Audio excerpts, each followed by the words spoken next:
his new AD carry. Thank you very much, gentlemen. Great cast on the day. I am, in fact, joined by Alltech of Team Gravity, who just got a very nice victory over Cloud9 right out of the gate. I kind of want to step back to last week, however. You guys came out 0-2. What was kind of the mentality? What? 1-1. Sorry, 1-1. What was your mentality coming out of that, and, like, how are you guys going to repair it? Last week, we didn't really play that well. I think that we still had the LAN jitters, of course, but this week we practiced pretty hard.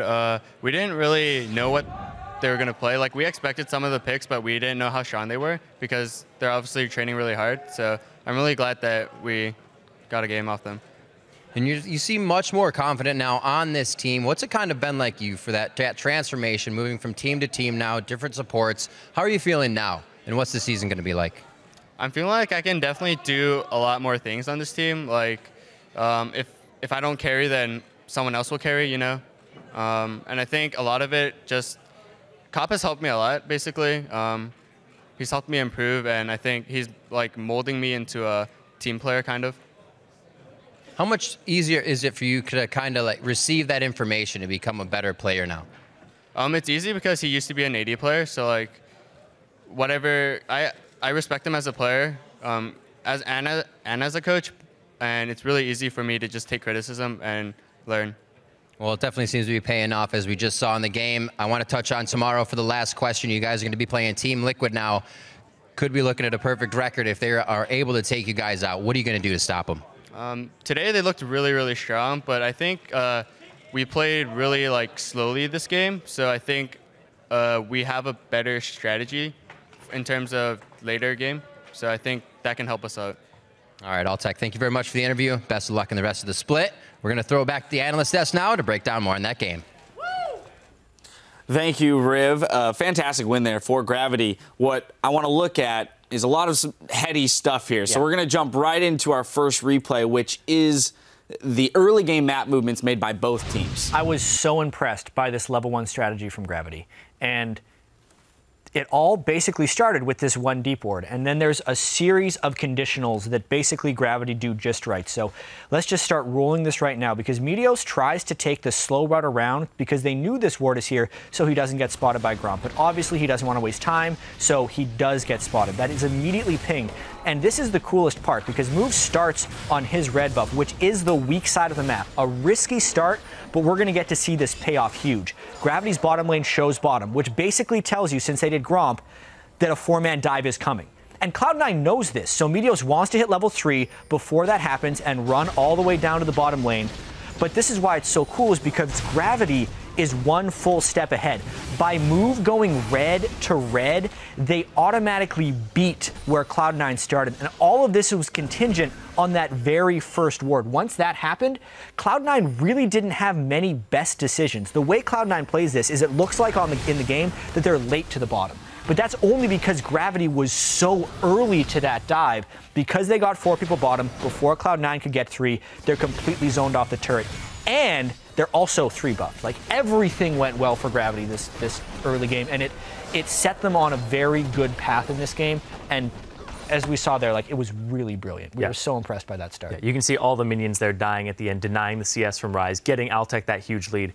And that's very unconventional in terms of what you do strategy-wise, because usually you want a Rek'Sai level 3 for the dive. He blows his flash just to get the gap closed there to force out Rise.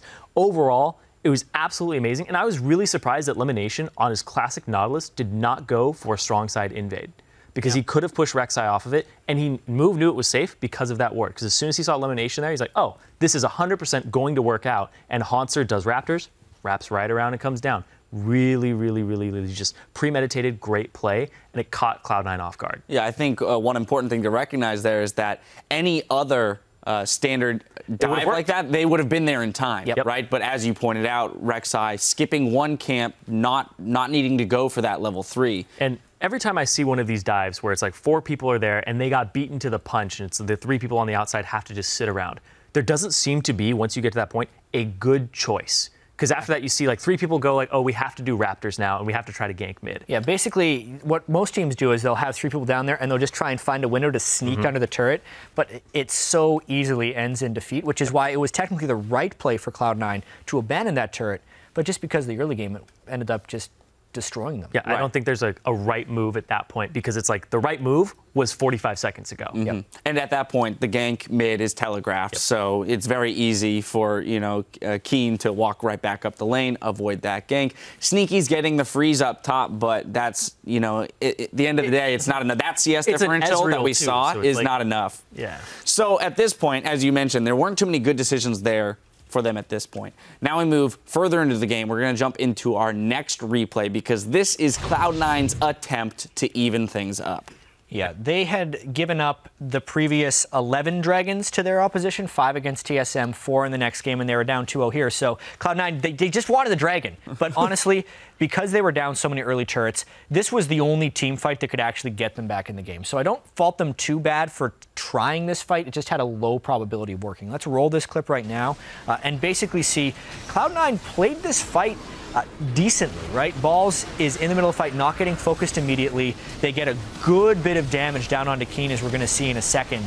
And it's basically just over-committing on that one resource. Once he Zonias, instead of Cloud9 moving into the rest of the fight, you know, using the True Shot Barrage and the Victor Death Ray for the other people like Altec, they don't even end up finishing Keen. Like, that flash ended up turning that fight in some pretty monstrous ways. And once this happened, the game was practically. Yeah. The gold card as well that came in at the very beginning on Sneaky, which lined him up for the wild cards, forcing him back over the Dragon Wall. It meant that one of their most fed players and their consistent damage was entirely out of the fight. The only thing he attributed to that fight was the True Shot Barrage. Yeah, and you said they had a pretty low probability on Cloud9's side of winning it, but it was the highest probability they were going to have for the rest of the game. Like, Luden's Echo was completed. They were hitting some spikes. They were down about 5,000 gold at that point. But the way that Gravity played that fight with their skirmishing composition, where like we have a Twisted Fate, we have a Sivir, we have all these champions that are really good in just 2v2, 3v3 brawly situations, they split them up and they make it so that the Sejuani ultimate is only good on one person, because they're not close enough to capitalize on it. So they don't play into the hands of Cloud9's team fight. And that was, I thought, really brilliant shot calling there and execution of the fight. I also thought that Gravity's use of Twisted Fate throughout the game was pretty solid, both in abusing Incarnation in the mid lane, basically over and over and over again, using the TF on the way back when he thought he was safe to push one extra wave, but also to recognize which fights they should not take. Don't put themselves in a bad position, you know, for a team fight up against Cloud9, who's normally touted as, you know, pretty solid in those areas. Yeah, and this was a very one-sided game in the land of Gravity, and it feels very impressive because there's this aura of excellence around Cloud9. So anytime someone beats Cloud9 to that level, you're always kind of tempted to say they're great. And we will know more about this later, but there are some things that are unquestionably good that Gravity is doing. So last week, I just want to talk about Move briefly and his vision control. Last week, it didn't look like Move was doing very much in their games. But as far as junglers are considered, he had more wards placed and more wards killed than any other jungler in the North American LCS. And in this game alone, he killed 19 wards and placed 47. So on top of the other stuff he's doing, he is an incredibly proficient ward killer, as well as maintaining vision for his team, which I want to see develop throughout the rest of the split. Yeah. Fantastic stats to have even in losing matchups from the prior week. Well, Team Solomid and Impulse are setting up on stage and making final preparations for our third match, and we'll be bringing you that in just 3.5 minutes. Stay with us.